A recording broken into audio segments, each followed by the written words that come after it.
మనము ఈ 26 నుండి 28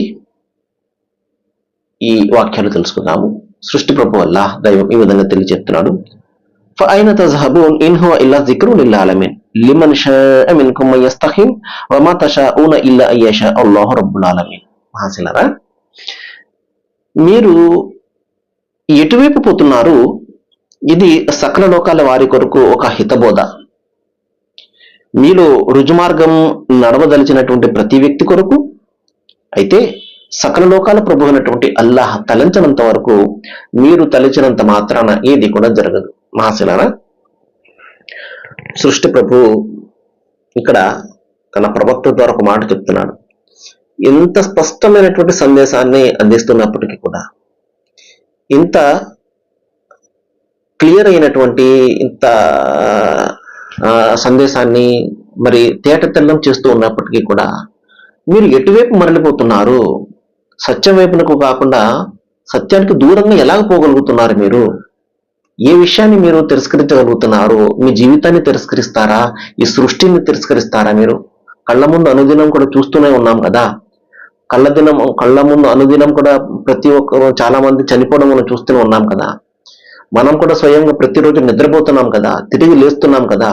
ఇదే విధంగా శాశ్వతంగా ఒక రోజున శాశ్వత నిద్ర తర్వాత తిరిగి లేపబడతాము అన్న దాన్ని నమ్మడానికి ఏదడ్డొచ్చింది మీకు? ఇదేనా మనకు మన జీవితంలో సంబంధం కానటువంటి విషయాన్ని దైవం ఏదైనా చెప్తున్నాడా? మరణం మనం చూస్తున్నాము, అలాగే మరణం తర్వాత తిరిగి లేపబడ్డం అన్న దాన్ని ఎలాగ నువ్వు సందేహిస్తున్నావు?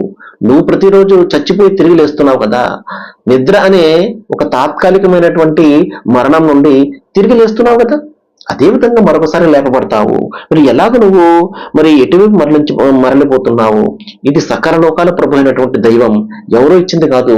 ఆ దైవం ఏ దైవం అయితే నిన్ను పుట్టించాడో, నీ కోసం ఈ సకల సృష్టిని కూడా నీ పాదాక్రాంతం చేశాడో, నీ సేవకై వినియోగించాడో, ఆ సృష్టి ప్రభువు నీ కోసం పంపినటువంటి గ్రంథం, ఆ హితోపదేశం ఇది. కాబట్టి నీవు నీ యొక్క బుద్ధిని, జ్ఞానాన్ని, దైవం ఇచ్చినటువంటి జ్ఞానాన్ని ఉపయోగించి సత్యాన్ని తెలుసుకో. అయితే నీవు ఏదైతే తలుస్తావో అదంత మాత్రం కూడా జరగదు. దైవం ఏదైతే తలుస్తాడో అది మాత్రమే జరుగుతుంది. మహాశిలారా, కాబట్టి ఎప్పుడైతే మనము దైవం యొక్క, సృష్టి ప్రభు యొక్క ఈ సూచనలు మనము గ్రహించి ఆయన కోసం మనం ఎప్పుడైతే ప్రయత్నం చేస్తామో, ఆయన తెలుసుకోవడానికి ఎప్పుడైతే ప్రయత్నం చేస్తామో, తప్పనిసరిగా ఆయన మార్గాన్ని తేలిక చేస్తాడు, సుగమం చేస్తాడు. అప్పటి వరకు కష్టంగా ఉన్నటువంటి విషయాలన్నీ కూడా మనకు ఆకలింపు అవుతాయి. మనం ప్రయత్నం చేయాలి. సర్వేజన సుఖనవంతు. Thank you very much.